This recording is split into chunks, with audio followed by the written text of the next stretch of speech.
우리 신학교를 가면 우리 신학대학원 마지막 학기에 반드시 수업을 패스해야만 졸업을 하는 과목 가운데 설교 실연이라는 과목을 통과해야만 이제 졸업을 하는데요. 첫 시간에, 강의 첫 시간에 모든 학생이 들어야 됩니다. 학생의 수가 많아가지고 저희 때는 A, B 이렇게 두 파트로 운영이 됐고, 교수님도 담당 설교학 교수님하고 또 그 학기에 청빙된 목사님들 두 분이 코티칭을 했고요. 첫날 첫 시간에 성경 본문이 다 주어집니다. 근데 오늘 이렇게 출애굽기 4장 몇 절 이렇게가 아니고 구약 성경 본문 하나, 신약 성경 본문 하나, 서신서 본문 이렇게 세 개의 본문을 가지고 15분짜리 설교를 준비해야 되는데 순서를 정해요. 하루에 그러니까 첫 시간, 그러니까 매 시간마다 3명씩 그렇게 성경 본문하고 순서가 첫날 정해집니다. 그러면 자기 순서가 오면 다음 주부터 그 정해진 3명이 그 주어져 있는 설교 그 본문을 가지고 설교문을 작성을 해야 돼요. 근데 또 원칙이 있습니다. 자기가 얘기를 쓰는 게 아니고 주석서를 반드시 3개 이상 참고해서 풋노트를 달아서 설교문을 작성을 하고 해석을 해서 교수님과 학생들을 앞에 놓고 제가 지금 여러분들에게 설교하듯이 설교를 실현합니다. 그렇게 15분 시간도 초과되면 안 돼요. 잘 맞춰야 되는데 끝나요, 설교가. 그러면 그 교수님들이 3분이 돌아가면서 코멘트를 해줘요. 그리고 학생들도 이제 그 다음에 쭉 코멘트를 하고 질문도 왜 그걸 그렇게 해석했는지, 어떤 주석을 받는지 등등 여러 가지를 말합니다. 설교 원고에 대해서. 또 이렇게 지금 자세, 설교하는 자세가 또 시선, 말투, 억양, 표정 등등을 다 꼼꼼히 고쳐야 될 것들을 코멘트 해주는 방식으로 수업이 진행이 됩니다. 좀 쑥스럽죠? 왜냐하면 같은 친구들끼리 이제 그 앞에 설교를 한다니까 그런 이제 어려움들이, 애로사항이 많이 있는데, 그런데 하루는 저희하고 같이 일반 대학을 졸업을 하고, 저희처럼 신학교가 아니라 일반 대학을 졸업을 하고 왔던 학생도 같이 졸업을 하려면 수업을 듣는데, 이 여학생이에요. 저보다 연배가 좀 위였던 분인데 굉장히 성실하고 공부도 열심히 하고 좀 신실했던 그런 분이 누나인데, 근데 이분이 자기 순서가 되는데 설교를 준비해 오지 않은 겁니다. 그러니까 우리 교수님이 지금 돌아가셨습니다. 우리 설교학 박건원 교수님이 자네는 왜 설교를 준비 안 했냐, 굉장히 엄했거든요. 엄하셨거든요. 설교에 관하나? 그랬더니 그분이 이렇게 물었어요. 본인이 제가 설교하기에는 너무 부족한 사람이어서 몇 날을 고민을 했고, 이 학기 시작할 때부터 굉장히 많이 기도하고 고민을 했는데 결국은 나는 너무 흠이 많고 부족함이 많아서 도무지 교수님과 학생들 앞에서 설교할 수가 없어서 준비를 못했다 라고 그런 식으로 대답을 했던 것으로 기억이 됩니다. 자, 그래서 그날 그 설교 실현을 일단 스톱했어요. 그리고 이 순서는 다음 시간에 수년되는 걸로 하고, 자, 본인이 설교하기에 너무 흠이 많고 죄가 많고 부족해서 설교를 할 수 없다? 그 학생의 그 답변을 이슈로 해가지고 그날 교수님이 많은 말씀을 하셨어요. 책도 막 소개하고. 왜냐하면 앞으로 이 졸업생들은 다 지금 다 그 졸업생들이 다 전국에 흩어져서 저처럼 목회를 하고 설교를 할 것이기 때문에 그날 저를 포함한 학생들이 굉장히 인사이트가 넘치는 아주 중요한 그런 말씀을 그 교수님으로부터, 그 누나 때문에 자, 우리가 듣게 되는데, 자, 그 박건원 교수님이 이런 말씀을 했어요. 자, 과연 지금 저 학생처럼 본인이 흠이 많고 점이 많고 부족해서 설교를 못한다고 했는데, 그렇다면 과연 목사들 중에, 설교자들 중에 설교할 수 있는 자격을 갖춘 사람만 설교할 수 있는가? 우리 말씀을 읽다 보면 거기에 70번씩 7번이라도 형제의 죄를 용서해 주라, 이 주님 말씀 마태복음에 있는데, 그렇다면 70번씩 7번을 용서한 사람만 그 본문의 말씀을 설교할 수 있는 것인지, 등등.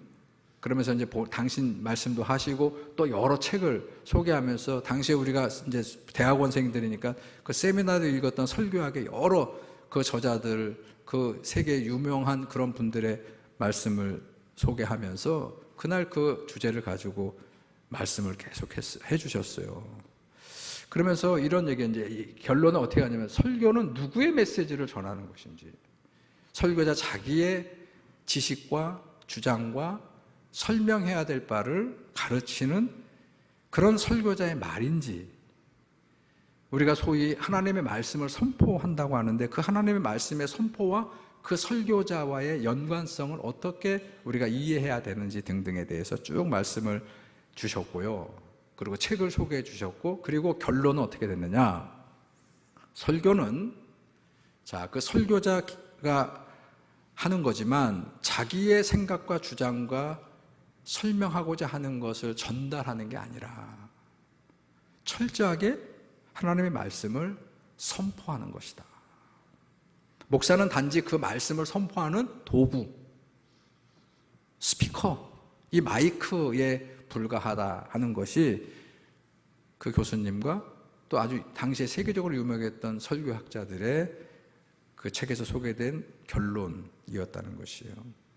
그래서 그분한테 이렇게 얘기하는, 그분은 맨 마지막 시간에 설교하도록 하고 그 선배, 그 누나, 그분에게 뭐라고 교수님이 얘기했냐면, 자신이 설교하기에 흠이 많고 부족해서 설교하기 어렵다라고 생각하는 사람은 얼핏 보면 굉장히 겸손한 것처럼 보이지만 깊이 한번 생각해 보면 굉장히 교만한 사람이다.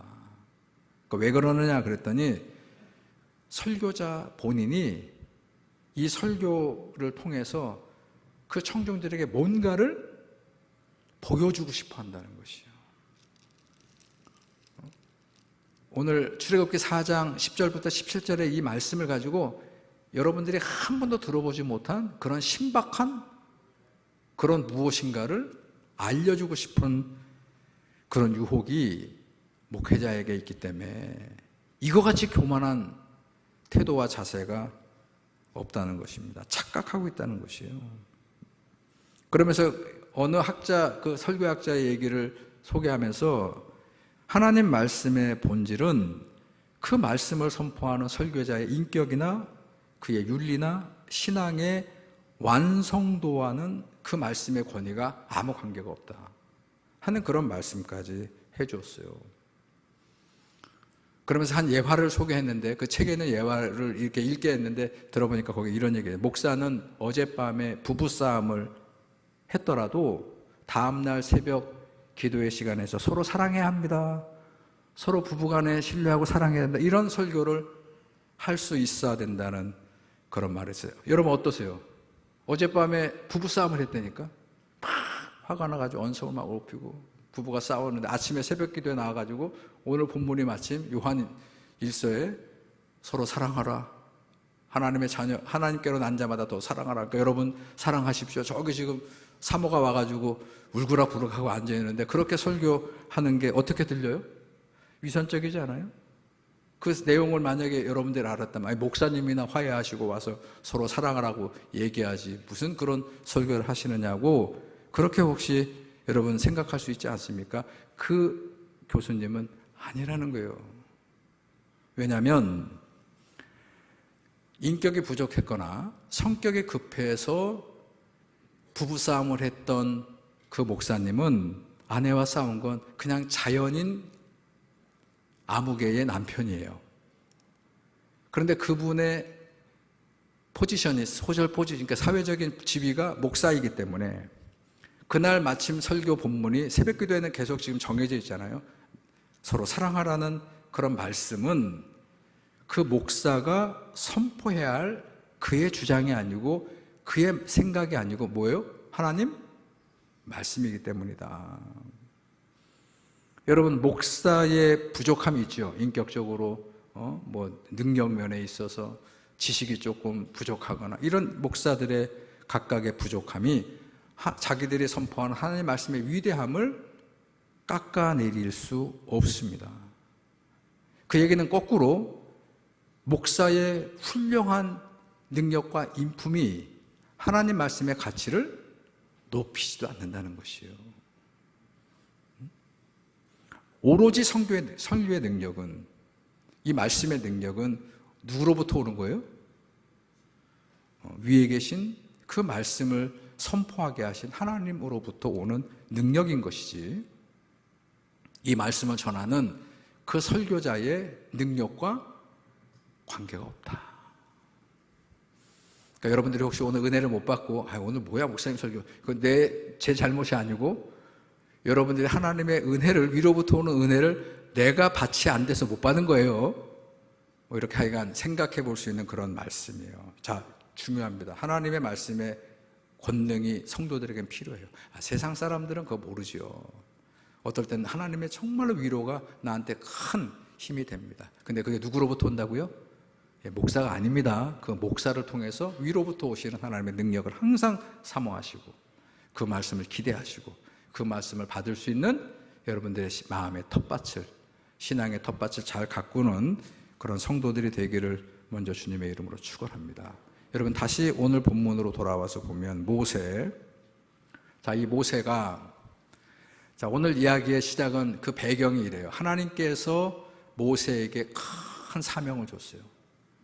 원래 이 모세라고 하는 인물은 지금 나이가 80이 넘었는데, 이 모세는 어떻게 세상에 태어났냐면 목적이 있어서 태어나게 했어요, 하나님이. 자, 히브루 백성, 히브루라고 하는 말은 민족 개념이 나중에 되는 것이지, 지금 히브리인들, 이스라엘 사람들이 히브루라고 하는 말의 뜻은 원래 계층을 지칭하는 용어입니다. 그러니까 주인의 명을 받고 움직이는 사람들이 히브루예요. 그러니까 노예 생활을 애굽 땅에서 하는데 너무 힘드니까 그들이 너무너무 힘듭니다. 이 건축 노예들이었거든요. 건축 노예. 람셋과 비돔 도성을 건축하는 그런 아주 힘든 노동을 하다 너무 힘드니까 막 부르짖었단 말이에요. 그랬더니 어느 신도 하늘에서 그 히브리인들, 그 노예들의 부르짖음을 외면해요. 그런데 하늘에 계신 여호와 하나님이 그들의 불쌍한 모습을 보시고 그들의 부르짖음을 들어주십니다. 내가 저들의 부르짖는 소리를 듣겠다. 그리고 장면이 확 바뀝니다. 그리고 그 다음 장면을 보게 되면 출애굽기 2장에 이렇게 시작이 됩니다. 출애굽기 2장 1절에 한 레위인 남자와 여자가 있어. 하나님이 그에게 생명을 주셨으니 그 아이가 태어나는데 누구예요? 오늘 바로 모세더라. 근데 그 아이가 태어날 때 바로 왕이 무슨 생각인지 영아들을 다 죽이라고 그랬단 말이에요. 특히 이스라엘 히브리인들의 남자아이는 다 죽여라. 그랬더니 그 어머니, 모세의 어머니 누구예요? 요게벳이 그 아이를 품고 100일 동안 숨겨서 살려내는 얘기로 시작이 됐단 말이에요. 자, 그 아이는 그냥 태어난 게 아니라 애굽에서 종살이 하고 있었던 히브리인들의 부르짖음의 외침 소리를 들으시고 하나님이 한 가문의 태 속에 그 아이를 넣어서, 그리고 그 아이는 자랐어요. 왕궁에서 40년을 자라고 미디안 광야로 쫓겨가서 자라고, 그리고 어느 날 오늘 이 하나님이 그 모세를 찾아오신 거예요. 그리고 이제 다시 이제 진짜로 쓰기 위해서 어떻게 했죠? 바로 왕에게 가가지고 옛날에 그들이 부르짖었던 그 히브리 백성들, 내 백성이 되었는데 그들을 해방시켜라. 이걸 전하라는 거예요. 자, 여기서부터 오늘 본문이 시작이 됩니다. 그랬더니 그 하나님의 명을 받은 모세가 자, 이렇게 대답합니다. 오늘 본문의 첫 절인 10절입니다. 모세가 여호와께 아뢰되, 이건 대답하는 거죠. 가가지고 모세가 바로를 만나가지고 내 말을 전하라, 내 백성을 나가게 하라. 그랬더니 그가 이렇게 아뢰입니다. 주여, 나는 본래 말을 잘하지 못하는 자이니 주께서 주의 종에게 명령하신 후에도 역시 그러하니 나는 입이 뻣뻣하고 혀가 둔합니다. 무슨 얘기예요? 하겠다는 게 못하겠다는 거예요. 핑계대는 것이요. 저는 이렇게 생각해요. 이 모세가요, 그 바로 왕의 궁중에서 자랐어요. 그 애굽의 파라오 왕이 어떤 존재인지 알아요. 그 애굽이라는 제국에서 히브리 종들의 위치가 얼마나 그들에게 필요한 것인지 다 알아요. 그런데 그들을 아무 조건도 없이 나가라고 한다고 듣지도 않을 뿐더러 어떻게 될 것 같아요? 여러분, 바로 왕에게 자기가 죽은 목숨이 될 거예요. 그래서 지금 핑계를 대고 못하겠다는 것이에요. 못하겠다고. 그런데 여러분, 오늘 모세만이 아니고 우리가 성경을 펼쳐 읽어보게 되면 그 성경에 하나님의 위대한 역사를 이루었던 대부분의 사람들이 예, 알겠습니다, 제가 하겠습니다, 할 수 있습니다, 그렇게 한 사람은 단 한 사람도 없고 전부 다 어렵다, 힘들다, 못한다, 실망으로 가득 차 있는 그런 모습들을 보였다는 것이요. 나중에 이들이 바뀌죠. 오늘 모세도 그랬습니다만 이 모세의 마지막 장면, 모세가 모든 하나님의 사역을 마치고 마지막 장면이 신명기인데 그 신명기 마지막 장 34장에 보게 되면 이 하나님의 말씀이 이 모세를 뭐라고 평가하느냐. 자, 저기 보세요. 뭐라고 되어 있습니까? 이후로는 이스라엘에서 모세와 같은 선지자가 나오지 않았고, 더 중요합니다. 그 다음에 모세는 누구와요? 하나님과 대면해서 그분의 뜻을 다 알던 사람이었더라, 이렇게 되어 있단 말이에요. 여러분, 구약 말씀에 상식이 있는 분들은 제가 묻습니다. 거룩하신 하나님의 얼굴을 본 사람들은 다 어떻게 됩니까? 다 죽습니다. 근데 이 얘기는 뭐냐면 모세는 하나님과 성막에서 얼굴을 대면하고도 유일하게 살아남은, 그리고 그분의 모든 지식을 가지고 백성들을 인도했던 바로 그런 분이었다는 것이에요. 그런데 그런 모세조차도 처음에 뭐라고요? 오늘 아까 신학대학원 제가 시절에 제가 부족해서, 제가 죄가 많아서, 제가 흠이 많아서 어떻게 하나님의 말씀을 전하느냐고 했던 것처럼 오늘 여러분 11절 그렇게 반응했잖아요. 그랬더니 그런 모세에게 오늘 주님의 말씀이에요. 질책을 하십니다. 그 교수님, 박건원 교수님이 그 학생을 더불어서 이 앞으로 설교를 해야 될 우리들을 막 책망하시고 막 그냥 열변을 토하면서 강의했듯이 그렇게 주님께서 뭐라고 질책을 하셨느냐. 11절 보세요. 여호와께서 그에게 이르시되 누가 사람의 입을 지었느냐? 누가 말 못하는 자냐? 못 듣는 자냐? 눈 밝은 자냐? 맹인이 되게 하였느냐? 누구라고요? 나 여호와이니라. 모든 사람들의 능력과 모든 사람들이 이루는 역사는 결국은 누구의 손에 있다는 거예요? 그들을 만들고 그들에게 모든 사역을 열리게도 하고 닫히게도 하는 나 여호와에게 있다. 여러분, 성도는, 아니 하나님을 따르지 않는 백성은 상관이 없지만 하나님의 백성이라고 우리가 고백하는 성도는 이 말씀을 그냥 허투루 들어서 안 된다는 것이.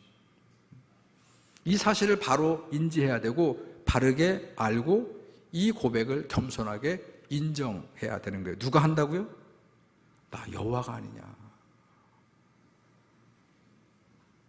우리 기독교 역사를 돌아보면 시대마다 많은 성자들이 나와서 하나님이 진정으로 살아계시다는 그런 모습을 보여줬어요. 우리 아시스의 성자 프란시스, 그래서 성 프란시스 얘기 많이 하죠.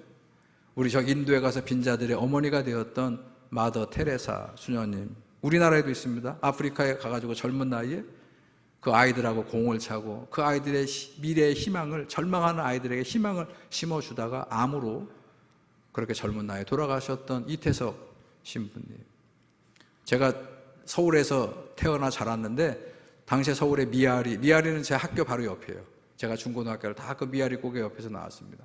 청량리 항상 왔다 갔다 하는 그런 곳. 거기에 가면은 그 노숙자들하고 그 몸을 파는 그런 사람들에게 다른 목회를 접어두고 와서 청량리에서 밥 퍼주는 목사, 그 최일도 목사님 이야기.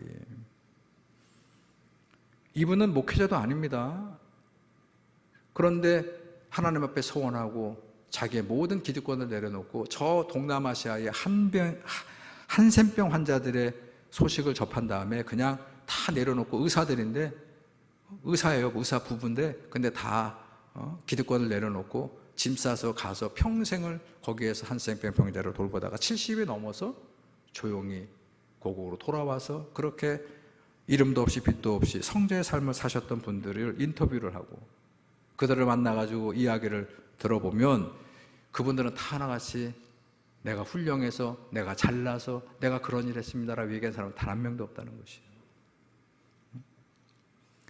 기회가 되면, 기회만 된다면 나는 여기서 빨리 피하고 싶었고요.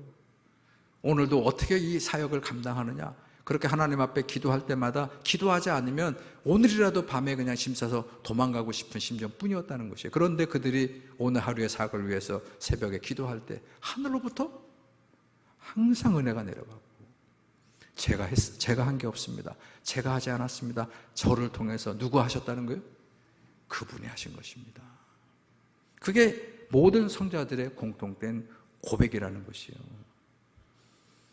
여러분, 그래서 성도의 삶은, 더더군다나 거기에서 교회의 사역을 한다고 하는 모든 사역자들의 일은 하늘로부터 내려오는 은혜와 능력을 먼저 사모하셔야 되고, 하늘로부터 내려오는 지혜를 가지고 임해야 되고, 그렇기 때문에 여러분들 각자 기도하는 시간을 확보하셔야 된다.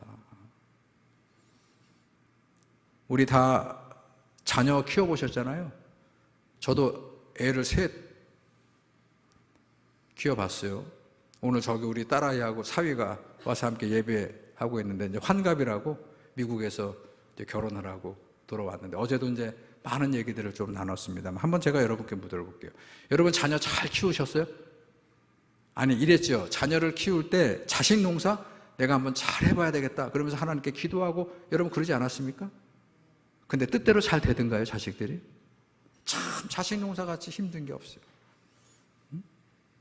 여러분, 어떤 분이 직장을 처음에 들어갈 때 그 어려운 구직을 해서 이제 내가 직장 생활을 하게 됐어요.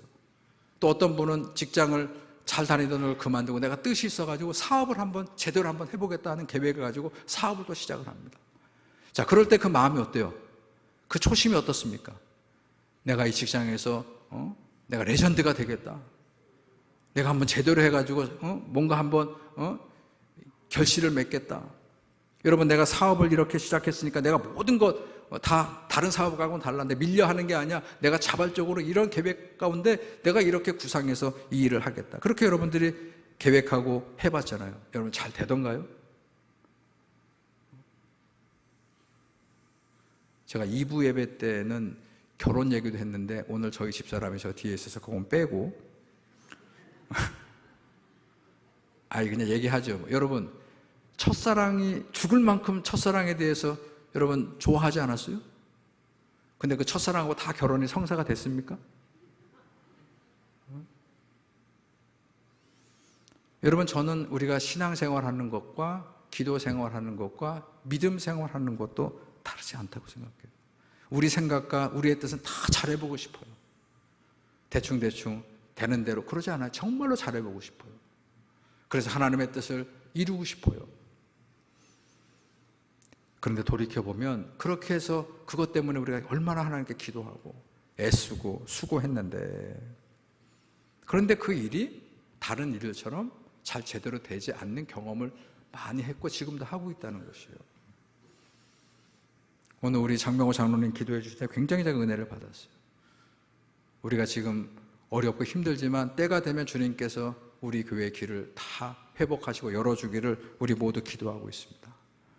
더 분발했으면 좋겠고요. 그 다음에 기도를 통해서 하나님의 능력이 우리에게 임하기를 위해서는 내 안에 있는 가득 차 있는 내 속에 있는 것들을 좀 비워내야 되는 것입니다. 여러분, 기도의 백미는 자꾸 그 안에 뭘 달라고 쌓는 게 아니고 비우는 거예요. 자꾸 그 우리의 기도의 어떤 그 은혜가 되기 위해서는 그냥 뭐 별의별 것을 다 가지고 있는 게 아니고 자꾸 하나님 앞에 기도하면서 내려놓는 능력, 우리가 비워지고 내려놓을 때 거기에 주님께서 채워주시는 그 은혜를 항상 주님 앞에 기도하면서 여러분들의 문제를, 우리 교회의 여러 일들을 주님께서 해결해 주시기를 항상 기도하시기를 다시 한번 주의 이름으로 축원합니다. 여러분, 사도 바울이 부활하신 그리스도를 만난 후에 자기의 모든 자기의 됨을 다 버리죠. 자기의 이력, 자기의 경력, 많은 공부를 했고 법을 공부했고 헬레니즘 사상으로 그렇게 잘 무장이 되어 있던 그 바울 사도가 내가 그리스도를 만나고 모든 것을 배설물처럼 여기고 다 내버렸다. 자, 그랬던 바울이 이런 고백도 합니다. 고린도 교회에 보내는 편지, 두 번째 편지에서 12장 10절에서 내가 약할 그때에 곧 강함이라. 여러분, 사도 바울이 하나님을 만나가지고 맨날 승승장구하는 게 아니고 시도 때도 없이 많은 어려움들을 경험합니다. 그런데 이상하죠? 자기가 잘 나갔을 때보다도 그 길이 막히고 어려움에 처해 있을 때, 그럴 때 더 깊이 주님을 만나는 경험을, 그리고 주님의 능력이 당신과 함께하는 그런 경험을 하게 됐어요. 그래서 내가 약할 때 오히려 내가 강해질 수 있다는 고백을 하고 있다는 것이에요. 오늘 사도 바울의 이 고백이 여러분들의 고백이 되기를 원합니다. 우리 교회의 신앙의 고백과 찬양이 되기를 원합니다. 여러분, 세상에서의 살아가는 방법은 강해져야 되는 거예요. 능력을 갖추어야 되는 것이요. 자기의 강함, 많은 재산을 가지고 많은 권력과 지위를 가지고 거기에서부터 능력이 나와서 어떤 일들이 해결되어진다고 그렇게 경험하고 그렇게 사모하고 그렇게 살아갑니다. 그러나 교회와 성도는 그런 방법이 아니에요. 하나님의 능력, 하나님의 은혜가 우리 가운데 함께 할 때, 그럴 때 우리의 길은 주님의 뜻 가운데 열려집니다. 근데 그러기 위해서는 언제가 가장 적기냐? 우리가 연약해졌을 때요. 우리가 어려움에 부딪혔을 때요. 우리 계획대로 그 뜻이 잘 이루어지지 않는 그런 순간입니다. 그럴 때 우리가 진솔한 마음을 가지고 주님 앞에 나아가서 기도의 무릎을 꿇으면 그분은 우리를 긍휼히 여겨주시고, 그때 주님은 우리를 찾아오시는데, 사실은 그때만 오는 게 아니에요. 그전에도 엄청나게 찾아오셨단 말이에요. 그런데 우리가 너무 강해서, 내가 다 할 수 있으니까, 우리가 함께 모이면 못할 일이 없으니까, 자, 주님이 들어올 빈자리가 없었는데, 겸허한 마음을 가지고 우리가 약해졌을 때, 어려움을 겪고 있을 때, 그럴 때 찾아오시는 주님으로 우리는 바울의 고백처럼 그때가 기회인 것이에요. 그때가 우리가 가장 강한 힘을, 능력을 갖출 수 있는 기회라는 것을 믿음으로 고백하시고, 여러분, 기도의 고삐를 주지 마시기 바랍니다. 우리 교회를 위해서 우리 성도들이 하는 기도의 고삐를 바짝 붙잡으시고, 그렇게 위로부터 임하시는 능력이 우리 전주중앙교회에 임하시기를, 그래서 이 난맥상을 주님이 뚫어주시기를 함께 기도하는 저와 여러분들이 되기를 주님의 이름으로 축원합니다. 좋으신 하나님, 오늘 주님께서 내 백성을 내보내라, 애굽의 바로 왕에게 모세를 사명을 주어 보내려고 했을 때 핑계를 댑니다. 부족한 모습을 그렇게 하나님 앞에 아뢰입니다. 그러나 모든 것은 하나님께서 지으시고 하나님의 주관하심을 말씀하셔서 기어이 그 모세를 보내서 애굽을 초토화시키고 그렇게 하나님의 백성들을 구원하셨던 주님의 능력을 저희들이 바라보면서 우리가 힘들고 어려울 때 주님의 도우심을 구하는 믿음으로 주님의 은혜를 덧입고 힘입어서 우리 교회의 모든 어려움들을 이겨나가는 그런 모든 성도들과 우리 전주중앙교회가 되게 하여 주시옵소서. 예수님의 이름으로 기도드렸습니다. 아멘.